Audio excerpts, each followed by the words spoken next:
Hi అండి. Hello. Welcome to Atish life style.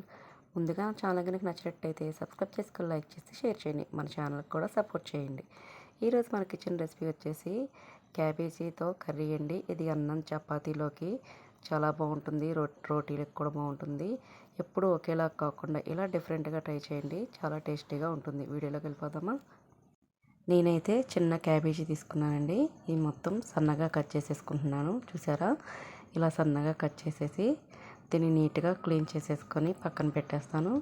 అలాగే నేను క్యాబేజీలోకి పచ్చెనపప్పు తీసుకున్నానండి. 1 అవర్ నానబెట్టి కొద్దిగా ఉడకబెట్టాను. మరీ మెత్తగా ఉడకబెట్టుకోకూడదు, కొంచెం పలుగ్గా ఉండేలాగా ఉడకబెట్టేసుకున్నాను. ఒక 5-6 స్పూన్లు తీసుకున్నాను.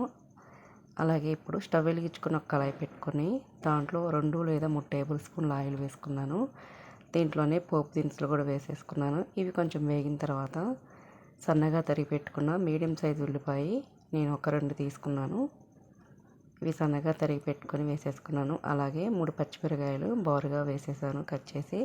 దీంట్లోనే కొద్దిగా పసుపు కూడా వేసేసి ఉల్లిపాయ కొంచెం మెత్తబడిన దాకా వేయించుకోవాలి.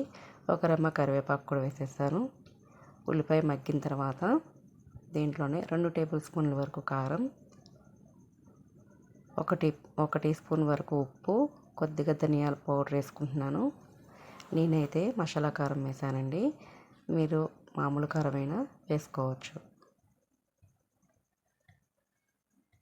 ఈ స్పైసెస్ అన్నీ కలిసేలాగా ఒక 2 నిమిషాలు మీడియం ఫ్లేమ్లో పెట్టుకొని వేయించేసుకుందాము. ఇప్పుడు దీంట్లోనే మనం ఉడకబెట్టుకున్న శనగపప్పు ఉంది కదా, అది వేసేసాను. అలాగే కట్ చేసి పెట్టుకున్న క్యాబేజీ కూడా వేసేసాను. ఈ మొత్తం కూడా ఒకసారి ఉప్పు కారం మొత్తం కలిసేలాగా ఒక 2 నిమిషాల పాటు బాగా కలుపుకోవాలి.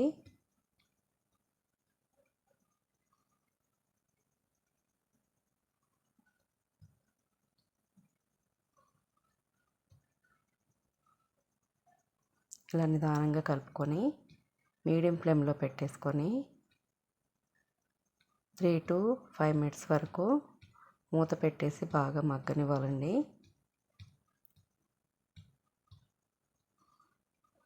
చూసారా, క్యాబేజీ మగ్గిపోయింది. ఇంకా కొంచెం మగ్గాలి.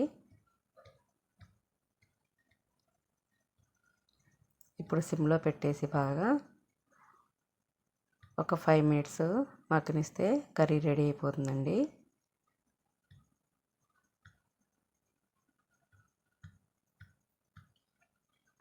ఇలా మధ్యలో మూత పెట్టుకొని ఇలా మగ్గనిచ్చుకుంటూ బాగా మగ్గిన తర్వాత ఈ క్యాబేజీ మొత్తం ఉడికింది అనుకున్నాక లాస్ట్లో గరం మసాలా వేసేసి కొత్తిమీర వేసేసుకోవడం అండి. నా వీడియో కనుక నచ్చినట్టయితే సబ్స్క్రైబ్ చేసుకొని లైక్ చేసి షేర్ చేయండి. Thank you.